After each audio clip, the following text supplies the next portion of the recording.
Have you ever lost weight only to gain it back and then blame yourself? These sweatpants are all that fits me right now.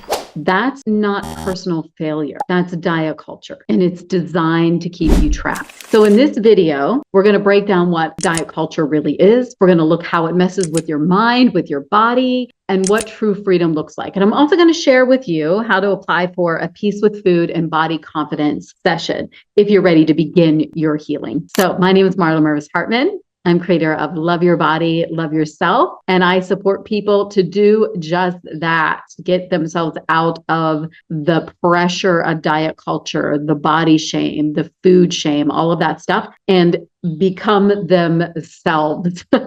Literally have the reclamation of being in their own bodies and feeling good and living their lives from that place. Okay, let's dive in here. Let's talk about what diet culture is. It's a set of beliefs that values thinness, it moralizes food, and it equates health with weight. So let's break that down. It's a system of beliefs that values thinness, meaning that thin is up here and it's the hierarchy, and that everything that we do needs to be about being thin. And if we're not thin, then we're actually haven't succeeded. So it also moralizes food. It's the morality of food. It is, this food is good, this food is bad. This, when you eat this, it's good. If you eat it earlier in the day, it's you're good, right? So there's this morality, there's this experience of like, almost like good girl, bad girl, right? Or good girl, good boy, bad boy. And so it moralizes food, makes us believe that if we are thin, we're actually healthy, which is really a bunch of bull. It's just not true. There are a lot of people who are very, very thin, who you're looking at right now and thinking, wow, they got it going on. But really, their body could be a mess. They're messing with themselves and their minds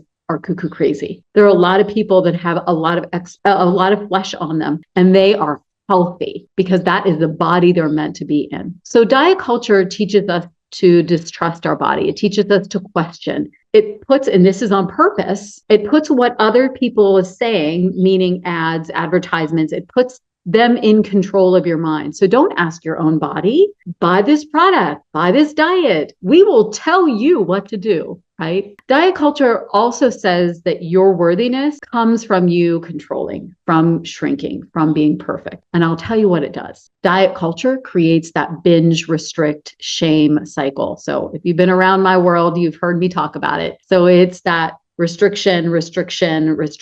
Now we need to binge because we have been controlling our food so much. And then we binge. Then we blame it on the binge and we go into shame, we go into upset, and then we restrict again. That's what it creates. And it's everywhere. Diet culture is everywhere. It's in the conversations that you're having with your grandma.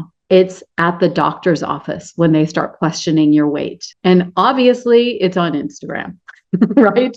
Yeah. Yes. So let's talk about the hidden harm of diet culture. Diet culture makes us believe that if we do what the culture of dieting says, that we're going to be okay. But this is not true. What it does on a physical level, it slows our metabolism, it causes stress, and messes with us hormonally.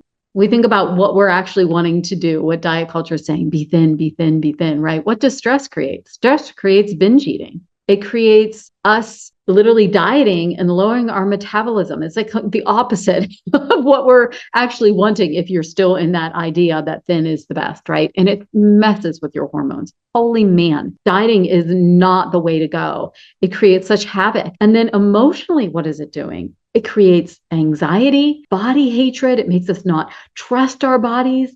And then when we're in this space, we become obsessed with food. We become obsessed with looking outward. Am I safe? That person's thinner than me. It creates the comparing and despairing mentality that is emotionally so harmful for us. And what it does, what I have seen it do, it blocks us from connecting with others. I mean, I could tell you so many stories about how I have experienced diet culture, and you know them too. You know your stories.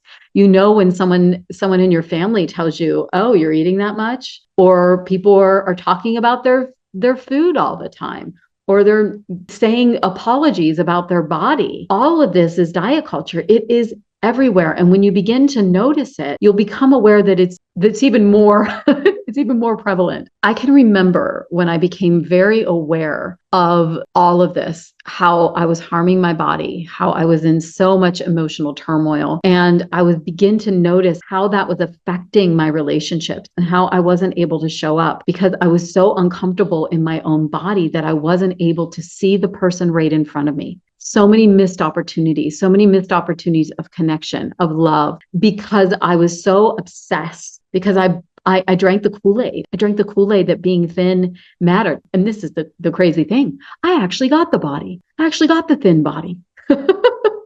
And it didn't actually stop. So it's not like you get to that body and then you're like, oh, the obsession goes away. No, then it becomes the fear of how do I keep this up? How do I keep myself at this weight? So the obsession, although there may be a part that feels like it has relief, it's very fleeting. And that's a thing with diet culture. It's a fleeting thing because that's the way it's designed. Because we're not meant to lose.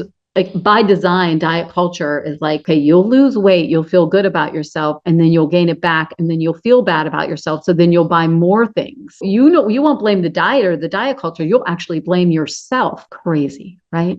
All right, so let's go back into the hidden harms. The third hidden harm is spiritual harm. So when we are buying into the idea that thin is the most important thing, it disconnects us to our self-worth. It disconnects us to our own joy. This is our God-given right to feel ourselves and feel happiness and worthiness. And it disconnects us from our intuition, from our truth.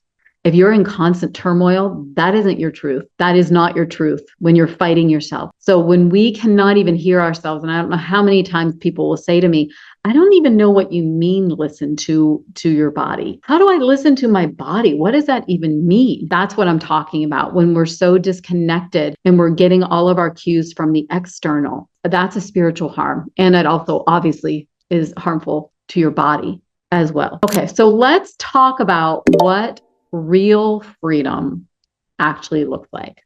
When you begin to become aware of diet culture, and I think that can be the first step, right? Is really being aware, like, oh, that was diet culture thought, belief. When you begin to call it out in front of you, you can begin to separate yourself from it and you can notice it. So now from noticing it, you're not it. So when we are dealing with anything that we're wanting to heal from, when we're so immersed in it, we can't see it. Okay. So when we can start to see it, we can start to create a bit of a detachment. And through that detachment, we can allow ourselves to step into what real freedom is. Okay, so now let's get into it. What is real freedom? What does it mean to let go of diet culture? That means you're eating without guilt.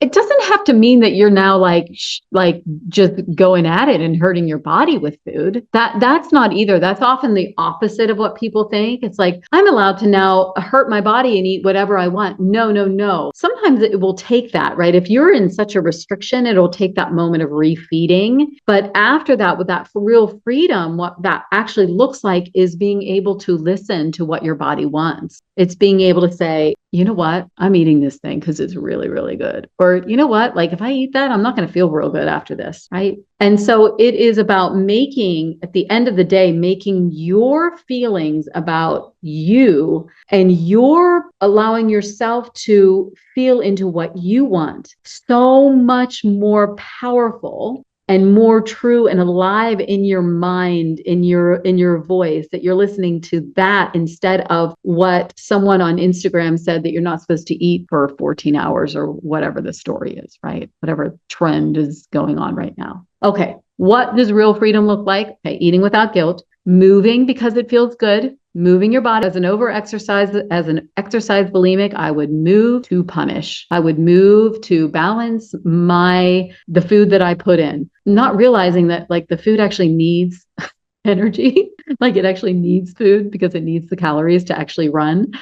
Right. So movement from like, oh, what feels good to me? Oh, lying down feels good. I'm going to give myself that. Diet culture gets in the way of our rest. Real freedom looks like wearing clothes that fit you, not trying to squeeze into an image. It looks like you allowing someone to take your picture and posting it and not critiquing it and going down like the rabbit hole of, I didn't look like that last year. Oh my gosh, I can't believe that angle. Like all of that begins to go away. It also is respecting your emotions instead of numbing them. Because what diet culture can do is really, it feeds into, if you have an eating disorder, it feeds into that. Oh, does it feed into it?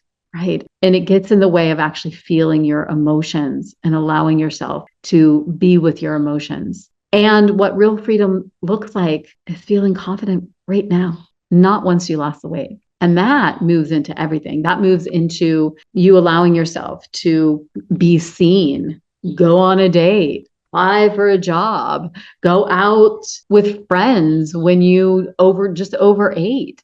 It brings you the life that you're actually wanting to live. So a couple of different things I want to offer you. One is my program, which is called Body Compassion Collective. Now, this is a program and it's about 6 modules. It's very reasonably priced. And in this program, you're going to be guided on actually how to use compassion, curiosity, that cultivation of being with yourself and actually allowing compassion to heal diet culture and getting you deeply connected to yourself. So if you're exhausted and you're on that on again, off again food to fat fight, I want you to know you're really not alone in this. Like, I feel like it's one of these issues that people feel like they're alone. And there's so many of us who are struggling. And when you're in it, it can often feel like it will never, ever go away. And that's how I felt for a really, really long time. So I am going to put the link for the Body Compassion Collective. I'm also, if you're still here right now and you're listening to me,